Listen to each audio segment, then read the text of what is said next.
பகவானே சரணம். நீங்க பார்த்துருப்பீங்க, ஒரு சிலர் வந்து நம்ம கூடயே பழகி நம்மள துரோகம் பண்ணுவாங்க. நம்ம கூடயே இருப்பாங்க, நம்ம கூட பொருந்திருப்பாங்க, நம்ம ஃப்ரெண்ட்ஸா இருப்பாங்க, துரோகம் பண்ணுவாங்க. ஒரு சிலர் வந்து கொஞ்சம் சுயநலம் காமிச்சிட்டா போதும். நான் உனக்கு அது பண்ணி தரேன், இது பண்ணி தரேன், உனக்கு காசு தரேன், நகை நட்டு தரேன் அப்படின்னு சொன்னா, துரோகம் பண்ணிடுவானுங்க. அந்த மாரி ஆளுங்கள்லாம் வந்து அவனோட ஆத்மாவையும் அடமானம் வைக்கிறாங்க. அவங்க கிட்ட மனுஷன்றதே நல்லது இல்லை. இந்த மாரி ஜாதகர்களுக்கு நீங்க எந்த கிரகம் பார்ப்பீங்க? இந்த மாரி ஜாதகர்களோட 2ஆம் அதிபதி ஸ்பாயில் ஆயிருக்காருன்னா, இல்ல அது எதுனா குரூர கிரகம் பாக்குதுன்னா, அவங்க கூட பிறந்தவர்களே அவன் எவ்வளோ நல்லது செஞ்சாலும் அவனுக்கு எதிரியாகி விடுவார்கள். இது வந்து உண்மையான விஷயம்.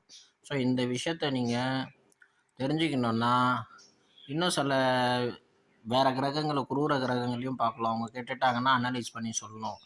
இந்த மாரி ஜாதகம் உங்களுக்கு இருக்குன்னா, நீங்க வந்து முன்னயே அலர்ட்டா இருக்கலாம். உங்களோட குறைகள் தெரிஞ்சு, அதை எப்படி நீங்க காப்பாத்திக்கணும்னுட்டு தெரிஞ்சுக்கலாம். இந்த மாரி எந்தெந்த கிரகம் கெட்டிருக்கு, என்னென்ன பிரச்சனை இருக்கு. இப்ப நீங்க பஞ்ச பாண்டவர்கள் எடுத்தீங்கன்னா, எவ்வளயோ நல்லது செஞ்சாங்க அவங்க. யார் வந்தாலும் எதிரி ஒரு கூலிக்காரன் வந்து பேசினா கூட கை கட்டி பதில் சொல்லுவாராம் தர்ம யுதிஷ்டர். இன்னைக்கு ஒரு கான்ஸ்டபிள் சொல்ல மாட்டான். நல்ல கான்ஸ்டபிளும் இருக்கிறாங்க, அது வேற.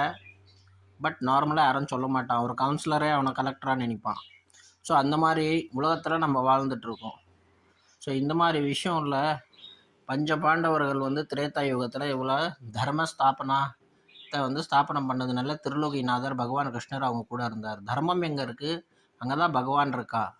ஸோ இதே மாதிரி இந்த 2ஆம் அதிபதி கேட்டுட்டானா இந்த மாதிரி ப்ராப்ளம்ஸ்லாம் அக்கறாவும் பிரச்சனை வரும். அந்த மாதிரி இருந்தால் நீங்கள் வந்து எப்படி வந்து செக்யூராக இருக்கலாம், என்ன செய்யணுன்னுட்டு அதுக்கு சில வழிகள் உண்டு. நாங்களும் பார்க்குறோம் ஃப்ரெண்ட்ஸ்.